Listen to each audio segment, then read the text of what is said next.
may patalim nga, pero bata. Diba sabihin natin na 12 years old, babarilin mo ba? Ay nakapanguha doon ng yung siraan. Nakapanguha ng tindang kutsilyo doon, ginaganon-ganon. Babarilin mo ba? Hindi.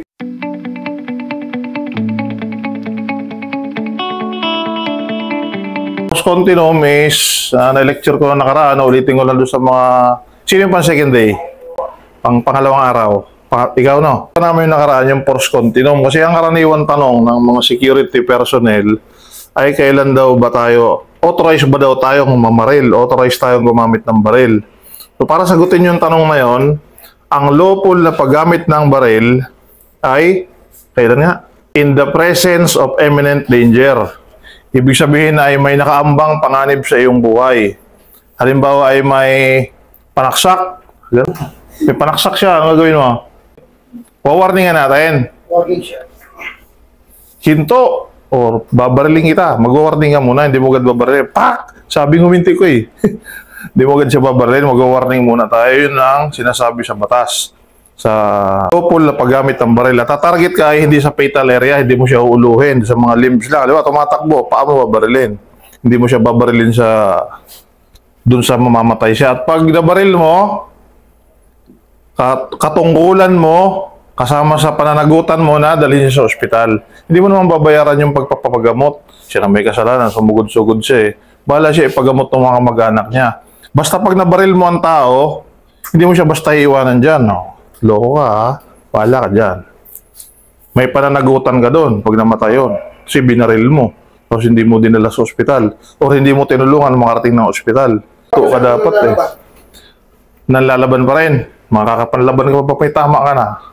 Siyempre, Siyempre, di ba tutulungan niyo? Oo. Ngayon, mananakit siya. Ay, kaya may pusas tayo. Pusas mo. Di ba? Yung, i-secure mo muna siya na huwag siya makapanakit ng iba.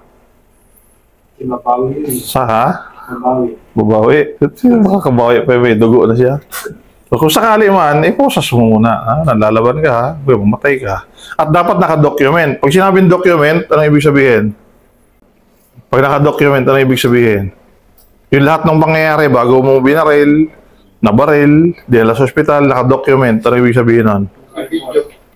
Yun. Isa sa documentation natin ay ang ating body cam, CCTV, ano pa, yung cellphone mo. Kung gusto mo naka-on ng cellphone, dapat bago pa nagsisimula ang motion, may video ka na. Kung kaya may video. At kasama sa documentation, magpa-blatter ka, huwag kang magpauna. Kasi pag sila ang una nakapag-blatter, babalik ta rin kayo nun. Hinabol po kami ng gwardiya, manguwala kami ng mangga eh.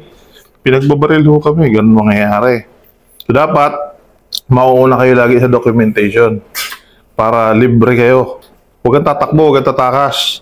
Kasi kung nasa tama ka naman, ba't ka matatakot, di ba? So balikan natin ang force continuum. Ang force continuum, yan yung level by level na approach natin, depende sa sitwasyon.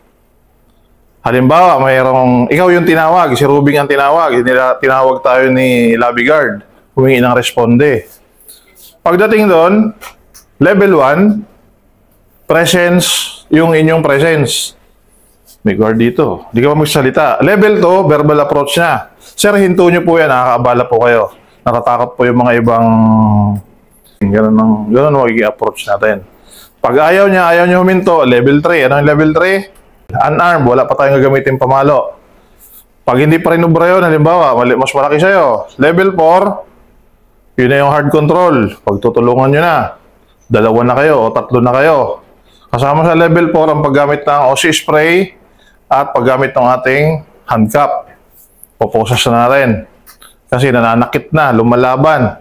So para hindi niya masaktan sarili niya at di siya makapanakit ng iba, kaya natin pinaposas. Ang paniniwala kasi ng iba, piposas lang daw pag may deadly weapon. Pag walang deadly weapon, hindi na kailangan iposas. Sino pa ERT? Para puro blue to. Level 4. Level 5. Anong level 5? Paggamit ng ating intermediate weapons. Ang intermediate weapon natin na yung inyong pro baton. Retractable baton. Batuta. Ang baril ay level 6, di ba? Deadly force. Halimbawa, ang pumasok sa area mo ay may patalim nga, pero bata. Diba sabihin natin na 12 years old, babarilin mo ba? Babarilin mo ang 12 years old? Pero nanaksak yung bata. Nanaksak.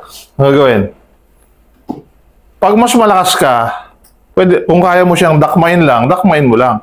O kung kayang paluin, matatakot sa palo, paluin mo lang. Kung halimbawa naman ay lola, nagalit yung lola, nakakuha ng, halimbawa ay naka-duty ka sa grocery, yung lola ay nakapanguha doon ng ano, yung siraan. Nakapanguha ng tindang kutsilyo doon, ginaganon-ganon. Babarilin mo ba? Hindi, di ba? Mapupulaan ganon. Pero ang sabi, in imminent danger, ay nanaksak yung lola. No. Sige, alawin yan. Agawin. Ay, nanaksak na eh. Sige, ako. Sir, yung nagsabi niya na yung Level 5. gamit niya. Nasa yung proba to? Yung ano, intermediate weapon, pero hindi siya masyadong lethal lang kailangan. Hindi mo natin kailangan barilin. Doon lalabas yung paggamit natin ng retractable baton. At kailangan alam niyo yung target. Green area, yellow area, red area.